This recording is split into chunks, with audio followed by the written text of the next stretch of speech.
C'était ma première année au Liban comme citoyenne, puisque jusque-là, j'habitais Dubaï. 2 mois avant mon arrivée, ma mère m'a demandé d'inscrire sur une liste les avantages et les inconvénients du retour au Liban.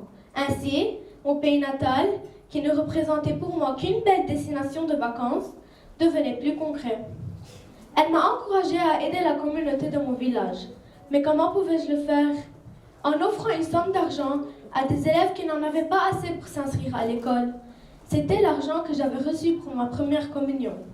2 mois plus tard, en novembre, j'ai demandé pour mon anniversaire qu'on ne m'offre pas de cadeau, mais plutôt de l'argent qui contribuait au traitement d'un enfant qui souffre du cancer.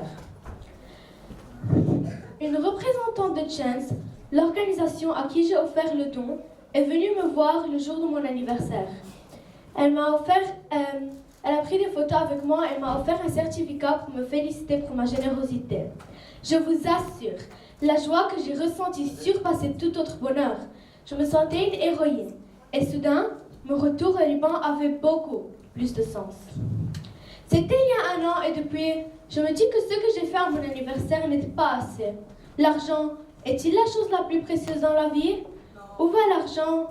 Comment il aide les autres? J'ai beaucoup réfléchi pour pouvoir trouver ma réponse. Jusqu'au jour où j'ai décidé de donner quelque chose d'autre que l'argent. Mais quoi? Puisque j'adorais la magie, je pensais préparer des tours de magie à des personnes du 3e âge. Malheureusement, je n'ai pas pu le faire. Mais je ne me suis pas découragée. Je devais trouver autre chose. Alors j'ai contacté une ONG, Food Blessed, une organisation qui lutte contre la faim.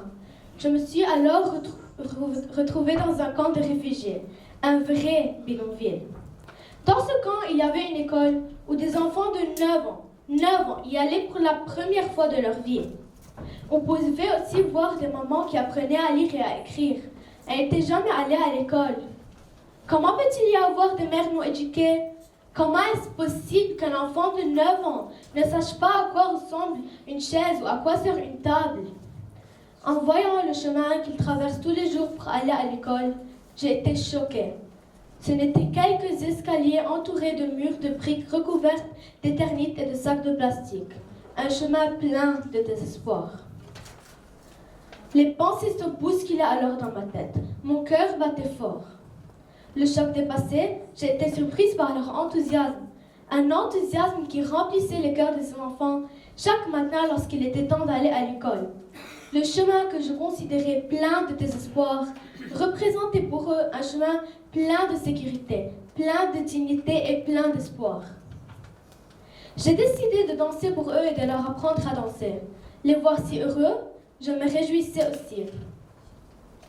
Ces expériences m'ont appris qu'il en faut peu, très peu pour améliorer la vie des autres.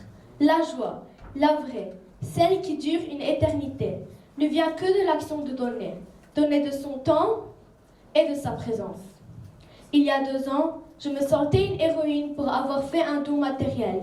Mais maintenant, je peux dire que pour être une héroïne, il suffit de rendre quelqu'un d'autre heureux et de partager ce moment de joie avec lui.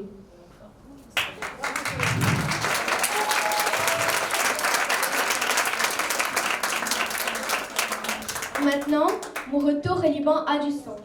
Les gens ont besoin de moi ici et moi, j'ai besoin d'eux. Merci.